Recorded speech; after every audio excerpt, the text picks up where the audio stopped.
शुरुआत करते हैं हम इसमें। मैं आप लोगों को इसमें एक टॉपिक जो है वो पढ़ा रहा था कोशिका के बारे में। हम लोग बात कर रहे थे साइंस के बारे में और आगामी परीक्षाओं के लिए काफ़ी इम्पोर्टेंट टॉपिक है। अब चीज़ें शैली के रूप में पढ़ने में और सही से समझ करके इसको अपने पास इकट्ठा करने में, चीज़ें समझ भी रहे हैं, देख भी रहे हैं, लेखन शैली से बचने का काम हो रहा है। व्हाट्सएप के माध्यम से आपको सब चीज़ प्रेषित कर दी जाएगी, तो थोड़ा सा उसका विशेष आप लोग ध्यान रखेंगे, ठीक है ना। और उसको घर से रिवाइज करके आना। जैसे कल मैंने आप लोगों को सेल्स के बारे में बताया, तो सेल्स में क्या होता है वो मैंने आपको समझाया। सेल्स किस प्रकार वर्कआउट करता है उसके बारे में मैंने समझाया। अगर हम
अव्यय, अगर कुल कोशिका भार का प्रतिशत अगर देखते हैं तो जल में कितना परसेंट होता है?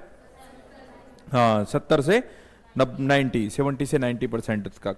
और प्रोटीन कितना होता है? 10 से 15%। तो कोशिका में भी ज्यादा मात्रा में क्या पाया जाता है? हाँ, क्या पाया जाता है? जल पाया जाता है। कोशिका में भी सबसे ज्यादा मात्रा में क्या पाया जाता है? जल पाया जाता है। जल है 70 से 90%। फिर उसके बाद प्रोटीन है 10 से 15%। कार्बोहाइड्रेट कितना परसेंट है? 3% है। लिपिड कितना है? 2% है। न्यूक्लिक अम्ल कितना है? 5 से 7% है। आयन कितना है?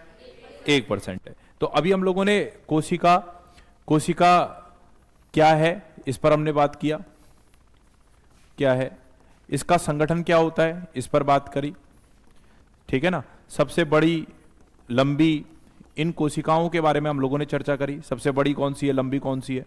मानव शरीर में इसकी संरचना पर हमने बात करी कि सबसे बड़ी और लंबी क्या है। अब जैसे कोशिका है, जो कोशिका है उसके अपने अपने अंग होंगे। जैसे माना एक कोशिका है, ये मान लेते हैं हम कोशिका है, इसके अपने क्या होंगे? अंग होंगे। इसके भी अपने अंग होंगे। इसमें भी जीवन की प्रक्रिया संचालित होगी, इसमें भी जीवन की प्रक्रिया रहेगी। ये भी जीवन जीने के लिए कार्य करेगा, इसको भी जीवन के लिए चीजें चाहिए होंगी। तो जीवन की प्रक्रियाएं इसमें संचालित होते हुए दिखाई देंगी। तो सबसे पहले हम बात करते हैं कि कोशिका झिल्ली के बारे में, कि कोशिका झिल्ली क्या होती है। कोशिका झिल्ली, सेल्स मेम्ब्रेन, कोशिका झिल्ली हो गया।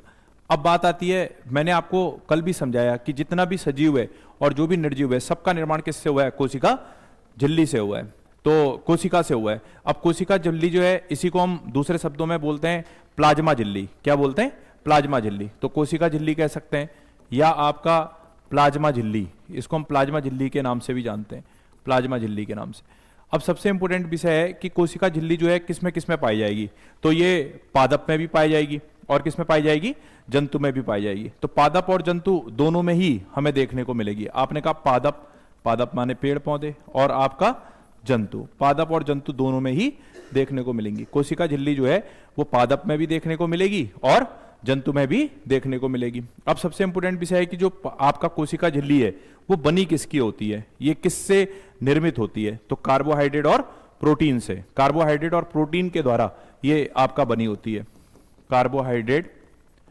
कार्बोहाइड्रेट और प्लस प्रोटीन के द्वारा इसका निर्माण होता है। तो आपको ध्यान में रखना है कि कोशिका झिल्ली, जिसे हम प्लाज्मा झिल्ली भी कहते हैं, ये पादप में भी पाई जाएगी और जंतु में भी पाई जाएगी। ये किसकी बनी होती है? कार्बोहाइड्रेट और प्रोटीन की बनी होती है। इसके बाद कोशिका के जितने भी सभी अंग हैं इसी झिल्ली में होते हैं। कोशिका के जितने भी अंग हैं, कोशिका के जितने भी अंग हैं, जितने भी अंग हैं वो इसी में होते हैं, वो इसी में होते हैं। अर्थात एक तरह से देखा जाए तो जो भी अब हम इसके अंदर अंगों को पढ़ेंगे वो सब इसी के अंदर होंगे, और इसी को हमने क्या कहा, कोशिका झिल्ली का। ठीक है ना, कोशिका झिल्ली के रूप में जाना। तो हम लोगों ने कहा कि पादप और जंतु का बना होता है, कार्बोहाइड्रेट और प्रोटीन होता है, कोशिका के सभी अंग इसी झिल्ली में होते हैं। इसका मुख्य कार्य क्या है, तो कोशिका के अंदर आने वाले और अंदर से बाहर जाने वाले पदार्थों का निर्धारण करना। अर्थात इसका जो मुख्य कार्य है, कि कोशिका के अंदर क्या आया और कोशिका से बाहर क्या आया उसका निर्धारण करना। उसका क्या करना, निर्धारण करना।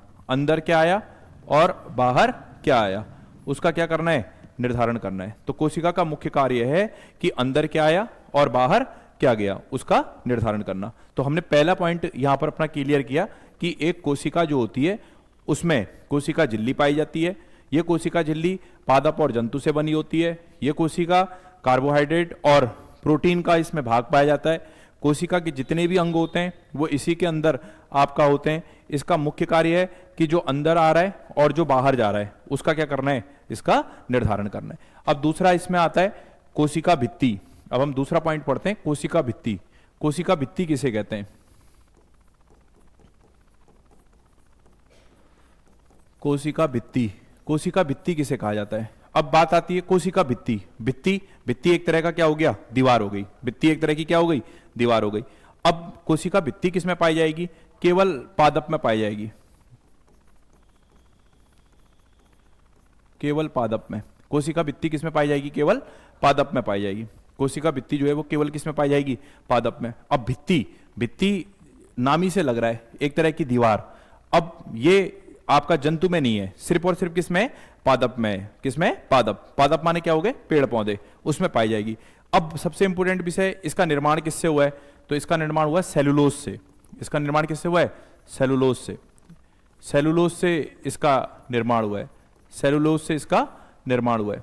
तो मैंने आपको बताया कि कोशिका भित्ति जो है वो केवल पादप में पाई जाती है, और ये सेलुलोज के द्वारा इसमें इसका जो निर्माण हुआ है वो सेलुलोज से हुआ है। ये इसका मुख्य कार्य क्या है, इसका मुख्य कार्य है सुरक्षा और आकार देना। सुरक्षा और आकार देना, सुरक्षा और आकार देना, सुरक्षा और क्या देगा, आकार देगा।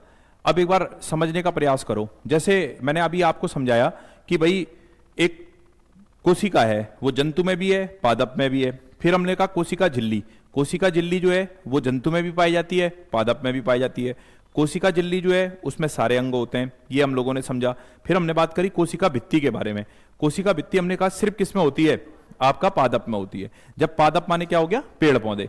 अब आप समझने का प्रयास करिए, जैसे हम हैं मनुष्य, तो हमारा शरीर है, हमारे शरीर में ऊपर से क्या है, चमड़ी है, पतली सी चमड़ी है। तो भाई इस चमड़ी से गर्मी सर्दी बरसात सब तो अपने आप ही सहन होगा नहीं। तो हमें चेतन मन चल रहा है, तो हमारे चेतन मन में क्या है कि हमें कपड़े पहनने हैं। क्या पहनने हैं, कपड़े। तो हम क्या पहन ले रहे हैं, कपड़े। ऊपर वाले ने जो पशु हैं, जानवर हैं, उनको बाल दे रखे हैं। गाय भैंस हैं, उनको पालने के लिए रखा है। उसको जो व्यक्ति पालता है उसको वो उसके क्या रखेगा, सुरक्षित रखेगा। तो हर जो जानवर है वो उसकी अपनी एक शैली और परिस्थितियां हैं। जैसे मनुष्य है, हम नंगे धड़ंगे नहीं रह सकते हैं, हमें सर्दी गर्मी अन्य चीजों से अपने शरीर की सुरक्षा करनी है। तो हम क्या करेंगे, कपड़े पहन लिए। हमने कपड़े पहन करके क्या किया, अपने शरीर को सुरक्षित करने का प्रयास किया। अब पेड़ पौधे हैं, पेड़ पौधों के पास तो ऐसा कुछ भी नहीं है, ना कपड़े पहना सकते हो ना कुछ पहना सकते हो। तो पेड़ पौधों को ऊपर वाले ने अपने आप ही इस चीज को उनको प्रोवाइड करवा रखा है, और उनके पास क्या है, भित्ति है। और वो भित्ति आप जिसे छाल बोलते हो, क्या बोलते हो, छाल बोलते हो। वो छाल जो है उस पेड़ को सुरक्षा देने का काम करता है।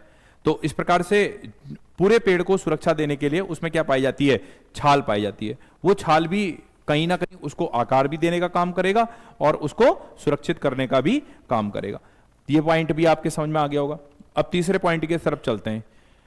तीसरा जो पॉइंट है उसको हम बोलते हैं माइटोकॉन्ड्रिया। आपका कॉन्ड्रिया, माइटोकॉन्ड्रिया। ये आपका माइट्रो जो कॉन्ड्रिया है, ये माइट्रो जो कॉन्ड्रिया, माइट्रोकॉन्ड्रिया। माइट्रोकॉन्ड्रिया, ये जो माइट्रोकॉन्ड्रिया है ये क्या होता है, ये किस तरह से वर्कआउट करता है? माइट्रोकॉन्ड्रिया ऊर्जा देने का काम करेगा। क्या करने का काम करेगा? ऊर्जा। इसीलिए हम इसको कोशिका का बिजली घर बोलते हैं। कोशिका का क्या बोलते हैं? बिजली घर। तो माइट्रोकॉन्ड्रिया जो है इसको हम कोशिका का क्या बोलते हैं? बिजली घर, पावर हाउस ऑफ सेल।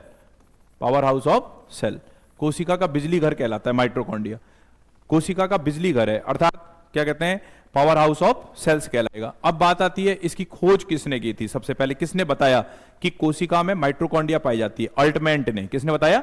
अल्टमैंट ने। 1886 ईस्वी में अल्टमैंट के द्वारा एक खोज की गई और खोज करके उन्होंने बताया, अल्टमैंट ने कब बताया? 1886 में। 1886 में अल्टमैंट के द्वारा खोज की गई थी और इनके द्वारा बताया गया कि माइट्रोकॉन्ड्रिया पाया जाता है जो शरीर में ऊर्जा के लिए क्या करता है? आपका काम करता है। खोज उन्होंने की, लेकिन माइट्रोकॉन्ड्रिया जो नाम दिया वो बेंडा ने दिया। किसने दिया? बेंडा ने। माइट्रोकॉन्ड्रिया जो नाम दिया है वो बेंडा के द्वारा दिया गया है, बेंडा के द्वारा। तो आपको यह पता चला कि माइट्रोकॉन्ड्रिया क्या है, इसके खोज किसने की है, इसके नाम का स्वरूप किसने संचालित किया। अब बात आती है पावर हाउस ऑफ सेल्स कहला रहा है। तो पावर हाउस ऑफ सेल्स है तो कहने का कुछ विशेष काम होगा। तो कोशिका का श्वसन स्थल है ये। कोशिका का क्या है? श्वसन स्थल। अर्थात माइट्रोकॉन्ड्रिया जो है वो जो सेल्स हैं, जो कोशिका है उसका कोशिका का श्वसन स्थल, कोशिका का श्वसन स्थल के रूप में काम करेगा। कोशिका के श्वसन स्थल के रूप में काम करेगा। तो ये पॉइंट भी क्लियर हो गया होगा कि भाई माइट्रोकॉन्ड्रिया जो है कोशिका के श्वसन स्थल के रूप में काम करता है। कोशिका है, कोशिका का क्रेब्स चक्र कहलाएगा। कोशिका जैसे है सेल्स, कोशिका है, इसका आपका क्रेब्स चक्र चलेगा, एक क्रेब्स चक्र चलेगा। और क्रेब्स चक्र पर्टिकुलर क्रेस साइकिल के नाम से भी जानते हैं और क्रेस नामक वैज्ञानिक ने दिया, इसी के कारण से हम इसे क्रेब्स चक्र के नाम से जानते हैं। तो श्वसन है, जैसे कोशिका है, उस कोशिका में हम लोग कहते हैं कि श्वसन है, श्वसन की प्रक्रिया चल रही है, कोशिका के अंदर की बात हो रही है, कोशिका के अंदर की बात हो रही है। तो कोशिका में एक श्वसन चल रहा है जिसे हम क्रेब्स चक्र के नाम से जानते हैं। ये 38 एटीपी का निर्माण करता है, 38 एटीपी का निर्माण।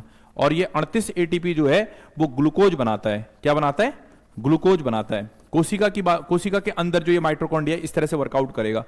कोशिका है वो भी श्वसन लेती है, उसमें भी श्वसन की प्रक्रिया है, इसीलिए हम इसे पावर हाउस ऑफ सेल्स कह रहे हैं।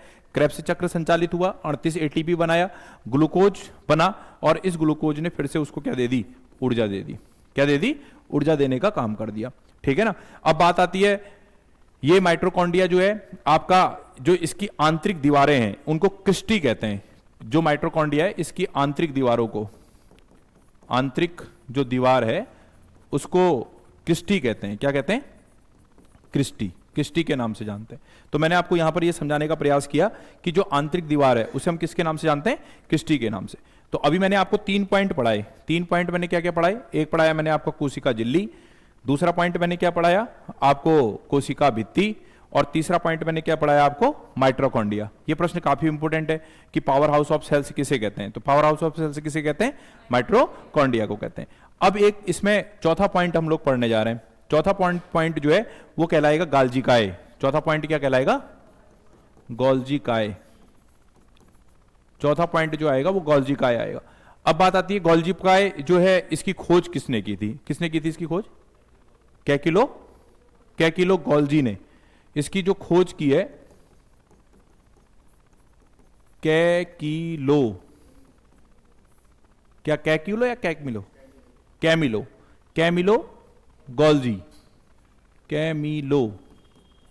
गोल्जी। अब जो वैज्ञानिक जिसकी खोज की उसके अनुसार उनके नामों की संरचना हमें देखने को मिल रही है। तो इसकी खोज जो है कैमिलो गोल्जी के द्वारा की गई।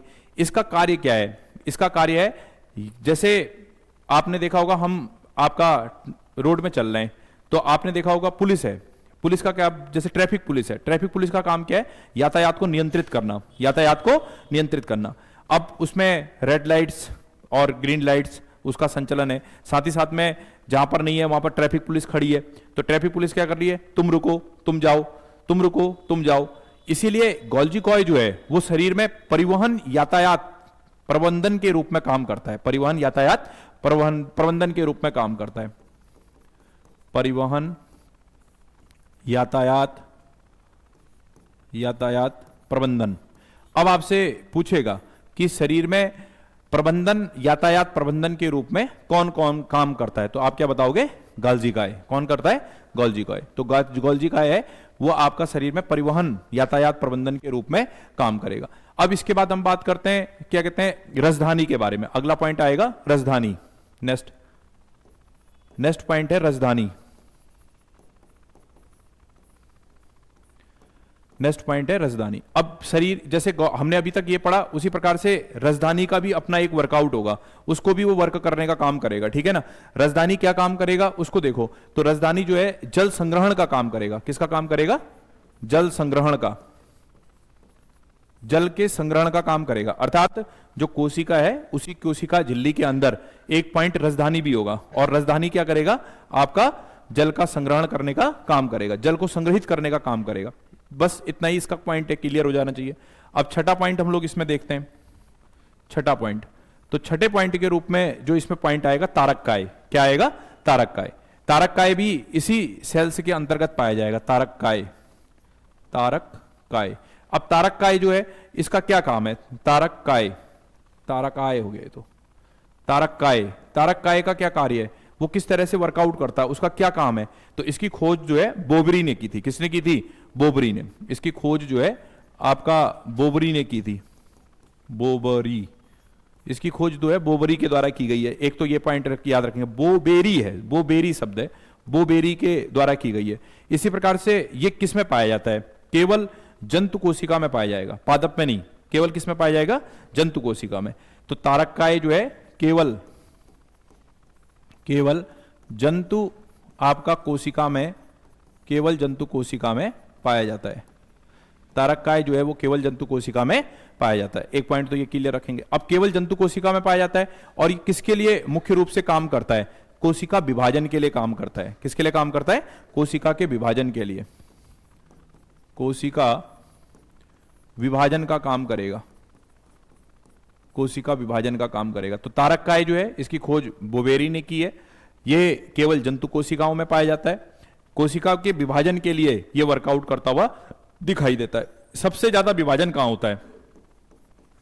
हाँ, सबसे ज्यादा विभाजन तो कहां होता है? सबसे ज्यादा विभाजन लीवर में।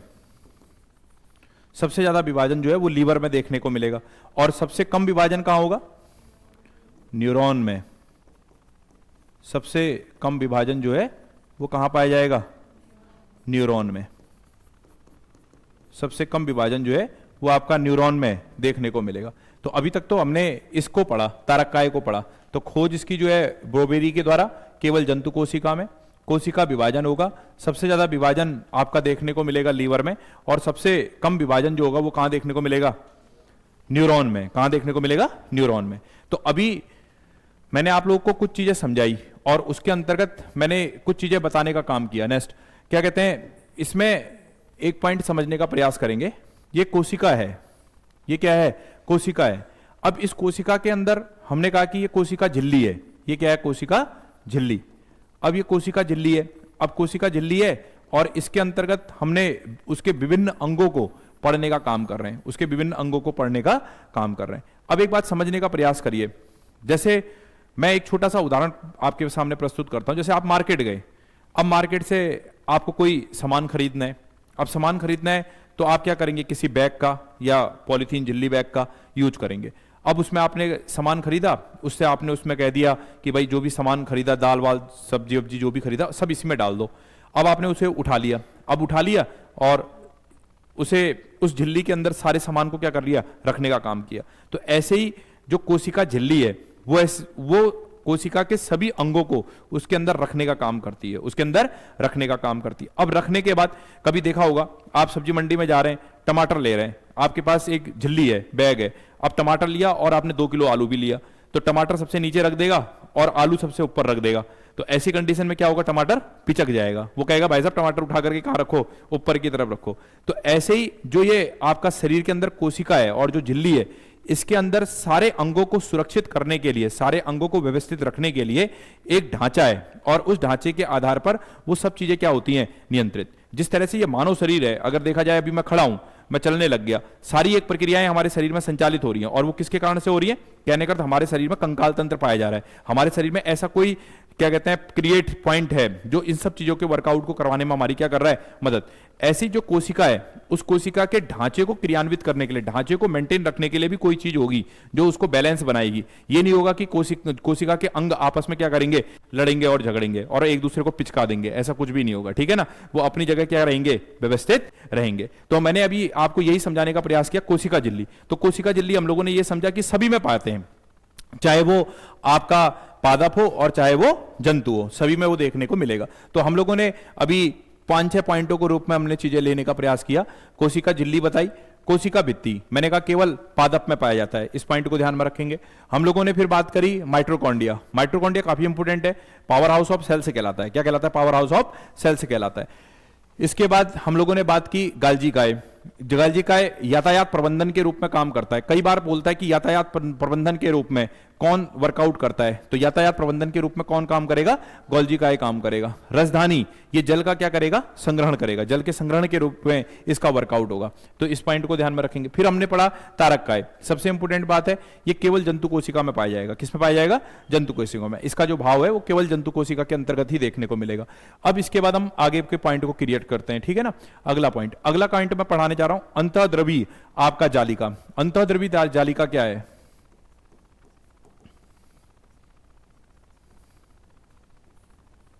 अंतःद्रवी जालिका, अंतःद्रवी जालिका, इसी को हम लोग बोलते हैं endoplasmic reticulum, ER. Endoplasmic reticulum, इसी को हम बोलते हैं ईआर, इंडोप्लाज्मिक रेटिकुलम।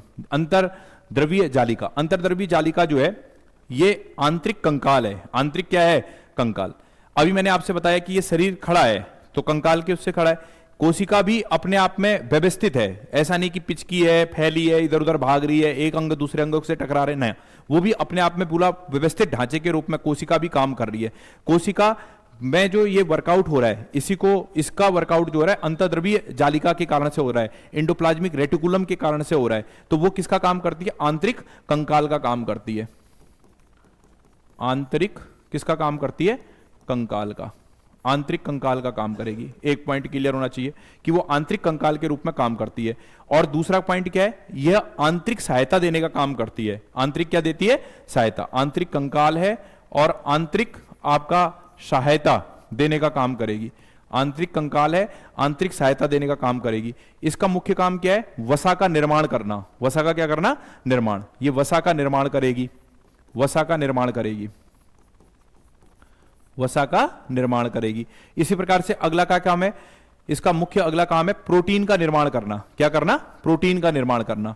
ये प्रोटीन का भी निर्माण करेगी, प्रोटीन का भी आपका निर्माण करेगी, प्रोटीन का निर्माण करने का काम करेगी। तो मैंने कहा अंतःद्रवी जालिका जो है, जिसे इंडोप्लाज्मिक रेटिकुलम बोलते हैं, यह आंतरिक कंकाल का काम करती है, आंतरिक सहायता देने का काम करती है, वसा का निर्माण करती है और प्रोटीन का भी निर्माण करती है। इसकी संरचना को अगर देखा जाए तो इसकी संरचना कुछ इस प्रकार की देखने को मिलेगी, इस प्रकार की संरचना देखने को मिलेगी। इसके इस वाले पॉइंट में हमें क्या देखने को मिलेगा? वसा। क्या देखने को मिलेगा? वसा देखने को मिलेगा। और जो वसा होगी तो स्मूथ, इसमें मतलब कि एक तरह से देखा जाए स्मूथ है, मतलब कि चिकनाहट, स्मूथ, स्मूथ ईआर देखने को मिलेगा, अर्थात बिल्कुल चिकनाहट वाला क्या कहते हैं आपका इंडोप्लाज्मिक रेटिकुलम होगा। और इसी तरह दूसरी कंडीशन जो इसमें होगी, इस प्रकार की चीजें देखने को मिलेंगी। खुरदुरी, कैसे देखने को मिलेंगी? खुरदुरी, खुरदुरी चीजें देखने को मिलेंगी। जब खुरदुरी चीजें होंगी तो ये खुरदुरी आपका इंडोप्लाज्मिक रेटिकुलम कहलाएगा, इंडोप्लाज्मिक रेटिकुलम कहलाएगा। खुरदुरी होगी और ये राइबोसोम का निर्माण करेगी, अर्थात प्रोटीन का निर्माण करेगी। किसका निर्माण करेगी? प्रोटीन का निर्माण। तो मैंने कहा कि ये राइबोसोम का निर्माण करती है, राइबोसोम का निर्माण करती है, जिसे हम क्या बोलते हैं? प्रोटीन। तो आपने समझने का प्रयास किया कि अंतःद्रवी जालिका जो है, इंडोप्लाज्मिक रेटिकुलम जो है, वो आंतरिक कंकाल के रूप में काम करती है, आंतरिक सहायता देने का काम करती है, वसा का निर्माण करती है और प्रोटीन का निर्माण करती है। यह जो है दो पार्टों के रूप में पाई जाती है। इसकी एक सतह जो होती है वो वसायुक्त होती है और स्मूथ इंडोप्लाज्मिक रेटिकुलम के रूप में काम करती है, और एक सतह जो है वो आपका खुरदुरी होती है। जो आपका खुरदुरी सतह है वो राइबोसोम का निर्माण करती है, अर्थात प्रोटीन का निर्माण करती है। एक बात हमें यह भी समझ में आया। अगला पॉइंट जो मैं समझाने जा रहा हूं उसको समझेंगे तो एक पॉइंट ये भी क्लियर हो गया। हम लोगों ने अभी तक 7 पॉइंट पढ़ दिए। कितने पॉइंट पढ़ दिए? 7 पॉइंट। इसे कल आप लोग अच्छे से तैयार करके ले आएंगे, फिर मैं आगे इसमें पढ़ा दूंगा आपको, ठीक है ना। 8वां पॉइंट हम लोग पढ़ने जा रहे हैं। 8वें पॉइंट को हम लोग बोलेंगे राइबोसोम। क्या बोलेंगे? राइबोसोम। अभी हम लोगों ने पढ़ा राइबोसोम। राइबोसोम खुरदुरी सतह में पाया जाता है। ये किसका निर्माण करता है? प्रोटीन का निर्माण करता है। तो राइबोसोम जो है, राइबोसोम अब बात आती है कि इसकी भी खोज किसने की है।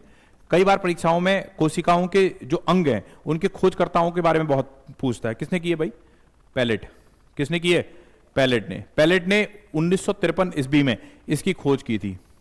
पैलेट ने आपका 1953 ईस्वी में इसकी खोज की थी। तो राइबोसोम की खोज जो है पैलेट ने 1953 ईस्वी में की थी। ये किस में पाई जाती है? ये जंतु कोशिका में पाई जाती है। किस में पाई जाती है? जंतु कोशिका में। जंतु कोशिका में पाई जाएगी। साथ ही साथ में ये आपका क्या करती है? तो जो रफ ईआर है, जो मतलब कि खुरदुरा, रफ माने क्या हो गया?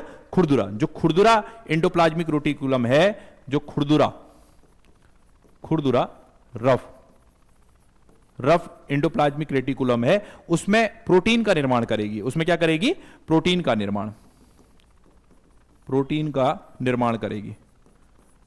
निर्माण करेगी। तो राइबोसोम जो है इसकी खोज पैलेट ने 1953 में की थी। जंतु कोशिका, केवल किस में पाया जाएगा? जंतु कोशिका में, पादप कोशिका में नहीं पाया जाएगा।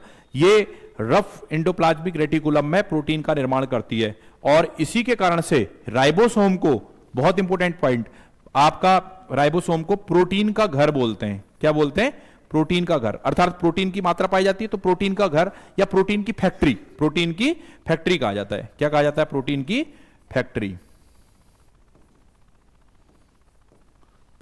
फैक्ट्री कहा जाता है। तो आपसे पूछेगा प्रोटीन की फैक्ट्री किसे कहते हैं, तो आप क्या बताओगे? राइबोसोम को कहते हैं। प्रोटीन की फैक्ट्री किसे कहते हैं? राइबोसोम को कहते हैं। ये 2 प्रकार का होता है। राइबोसोम कितने प्रकार के होते हैं? 2 प्रकार के। तो आप कहेंगे 2 प्रकार के राइबोसोम पाए जाते हैं। 2 प्रकार के आपका राइबोसोम मिलते हैं। 2 प्रकार के राइबोसोम कौन कौन से हैं? एक जो है, हाँ क्या बताया आपने? 70S, और दूसरा क्या है? 80S। एक आएगा 70S प्रकार का राइबोसोम और एक क्या आएगा? 80S प्रकार का राइबोसोम। जो 70S प्रकार का राइबोसोम होगा वो छोटा होगा। वो क्या होगा? छोटा होगा। और जो 80S प्रकार का राइबोसोम होगा वो क्या होगा? आपका बड़ा होगा। वो क्या होगा? बड़ा होगा। जो आपका 70S का होगा वो प्रो क्या होगा? कैरियोटिक। ठीक है ना? प्रोकैरियोटिक होगा। जो आपका ये होगा प्रोकैरियोटिक होगा। और जो आपका क्या कहते हैं 80S प्रकार का होगा वो क्या होगा? यूकैरियोटिक। इनके नाम भी परीक्षा में आपसे पूछ लेता है, तो आप लोगों को इसमें ध्यान में रखना है, प्रोकैरियोटिक और यूकैरियोटिक। ये भी हम लोगों ने पढ़ा, ठीक है ना। तो मैंने अभी कोशिका के 8 अंगों के बारे में बताया। कितने अंगों के बारे में बताया? 8 अंगों के बारे में। अब सबसे इंपॉर्टेंट विषय है कि आप लोग इसे अच्छे से पढ़ करके मैनेज करके आए। अगली क्लास में मैं इससे आगे के अंगों के बारे में बताऊंगा और इसका कैसे संचलन हो रहा है, कैसी चीजें हो रही हैं। खासतौर पर फोकस परीक्षा में जंतु कोशिका, पादप कोशिका में कौन सा पाया जाता है, उसके अंतर को भी हम डिफाइन कर ले जाएंगे। उसके अंतर को भी मैं क्या करूंगा? समझाने का काम करूंगा। तो अभी एक बार फिर से मैं रीडिंग कर देता हूं 2 मिनट में, फिर इसे एक बार देख लीजिए। आज का टॉपिक हम लोगों ने शुरू किया कोशिका से। क्या है, संगठन क्या है, बड़ी किस में है, लंबी किस में है, मानव शरीर में क्या पाया जाता है, इसके बारे में पढ़ा। हम लोगों ने कहा कि भाई कोशिका जो है उसकी शुरुआत कोशिका झिल्ली से करते हैं। झिल्ली को मैंने विभिन्न प्रकार के उदाहरणों के माध्यम से भी समझाया। कोशिका झिल्ली जो है इसे हम प्लाज्मा झिल्ली भी कहते हैं। सभी में पाते हैं, पादप में भी और जंतु में भी। सबसे इंपॉर्टेंट विषय है ये कार्बोहाइड्रेट और प्रोटीन का भरा है। इसी में सभी अंग होते हैं। इसका मुख्य कार्य अंदर क्या आया और बाहर क्या गया उसका देखना, उसको नियंत्रित करना कि अंदर इन करूं या नहीं करूं, आउट जा रहा है जाने दूं या नहीं जाने दूं। तो वो हम कार्य पद्धति इसकी इस तरह से निर्धारित करते हैं। अगला पॉइंट है कोशिका भित्ति, केवल पादप में पाते हैं, सेलुलोज से निर्मित होता है, सुरक्षा और आकार देने का काम करता है। अगला पॉइंट है mitochondria, power house of cells कहते हैं। कैप्स चक्र चलता है, 38 एटीपी बनता है, ग्लूकोज होगा और वही क्या बनाएगा? ऊर्जा बनाने का काम करेगा। इसी प्रकार से गोल्जी कॉय यातायात प्रबंधन के रूप में काम करेगा। तारक काय जल संग्रहण के रूप में काम करेगा। राजधानी जल संग्रहण के रूप में काम करेगा। तारक काय आपका केवल जंतु कोशिका में, और ये जंतु कोशिका में पाए जाने के बाद विभाजन की प्रक्रिया को संचालित करने का काम करता है। किसकी प्रक्रिया को? विभाजन की प्रक्रिया। तो विभाजन के स्वरूप को देखने का काम करेगा। तो सबसे ज्यादा विभाजन कहां है? लीवर में। और सबसे कम विभाजन कहां है? आपका न्यूरॉन में। सबसे कम विभाजन कहां है? न्यूरॉन में। इसी प्रकार से अंतर्द्रवी जालिका, एंडोप्लाज्मिक रेटिकुलम, ये जो एंडोप्लाज्मिक रेटिकुलम है यह आंतरिक कंकाल को निरूपित करेगा और आंतरिक सहायता देने का काम करेगा, वसा का निर्माण करेगा और साथ ही साथ में प्रोटीन का भी निर्माण करेगा। ये दो भागों में डिवाइडेशन होता है, एक में वसा पाया जाएगा और एक में खुरदुरी सतह के रूप में ये देखने को मिलेगा। ठीक है ना? तो इसे बार बार रिपीट करोगे अपने आप ही याद हो जाएगा। जो वसा वाला है स्मूथ एंडोप्लाज्मिक रेटिकुलम पाएगा, जो प्रोटीन का निर्माण करेगा वो खुरदुरी सतह के रूप में होगा। तो इस तरह से आप लोग इसे इंडिकेट रखेंगे। और फिर आठवां हमने पढ़ा राइबोसोम। राइबोसोम जो है यह इसका मुख्य कार्य है प्रोटीन की फैक्ट्री के रूप में काम करना, और केवल किस में पाया जाता है? जंतु कोशिका में पाया जाता है। राइबोसोम जो है वो दो प्रकार के होते हैं, 70S और 80S। 70S वाला जो है छोटा है, 80S वाला क्या है? बड़ा है। जो छोटा है उसे हम बोलते हैं प्रोकैरियोटिक और जो बड़ा है उसे हम क्या बोलते हैं? यूकैरियोटिक। और प्रोटीन की फैक्ट्री के रूप में काम करता है और केवल किस में पाया जाता है? जंतु कोशिकाओं में पाया जाता है। तो मेरे ख्याल से आज आप लोग को जितना समझाया गया उतना आप लोगों को समझ में आ गया होगा। अगली क्लास में फिर इसके अन्य अंगों के बारे में मैं आपको समझाता हूं। चलिए ठीक है।